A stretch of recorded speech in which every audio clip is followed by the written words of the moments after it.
జీవితంలో మనం అందరం పైకి వెళ్ళిన వాళ్ళ గురించి చెప్తూ ఉంటాం. సో విమానం కూడా పైకి వెళ్తుందండి. ఖచ్చితంగా విమానం కూడా ఆకాశంలో పైకి వెళ్ళినప్పుడు అందరూ తలకాయ ఎత్తుకొని చూస్తారు. కానీ అంత సామాన్యంగా అది పైకి వెళ్ళదు. అది పైకి వెళ్ళాలి అంటే అది ప్రెజర్ తీసుకుంటుంది, స్పీడ్ తీసుకుంటుంది, రెసిస్టెన్స్ తీసుకుంటుంది. సో కొన్నిసార్లు నాయిస్ ని తట్టుకుంటుంది.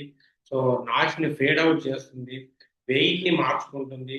అలాగే సడన్ గా వచ్చే విండ్ ఎనర్జీస్ ని చేంజ్ చేసుకుంటూ ఉంటుంది. సో దాని ఏమి జరిగినా ఫస్ట్ తన లెక్కల్ని టర్బైన్స్ ని సెట్ చేసుకుంటుంది. ప్రతి ఒక్కరు ఇవన్నీ చేసుకొని అన్నిటిని తట్టుకొని అది పైకి వెళ్తుంది. అప్పుడు మాత్రమే కింద ఉన్న ప్రతి ఒక్కళ్ళు అది డబ్బున్నోడైనా లేనోడైనా తలకాయ పైకి ఎత్తి చూస్తాడు. ఇలాగ లైఫ్ లో మీరు కష్టాలు బాధలు ఇవన్నీ తట్టుకుంటేనే విమానం లాగా ట్రేడింగ్ లో మీరు పైకి వెళ్ళగలరు. సో బి సో ఎగ్జాంపుల్, విమానాన్ని ఎగ్జాంపుల్ గా తీసుకోండి. సో ఒక ప్రాణం లేని వస్తువే ఇన్ని కష్టాలు పడి పైకి వెళ్తుంటే అన్నీ ఉన్న మనం కష్టాలు పడడంలో తప్పులేదు కదా. సో ఎవరి గురించి ఆలోచించవద్దు, బీ కాన్ఫిడెంట్, కష్టాలను తట్టుకోండి, లైఫ్ లో నుంచోండి.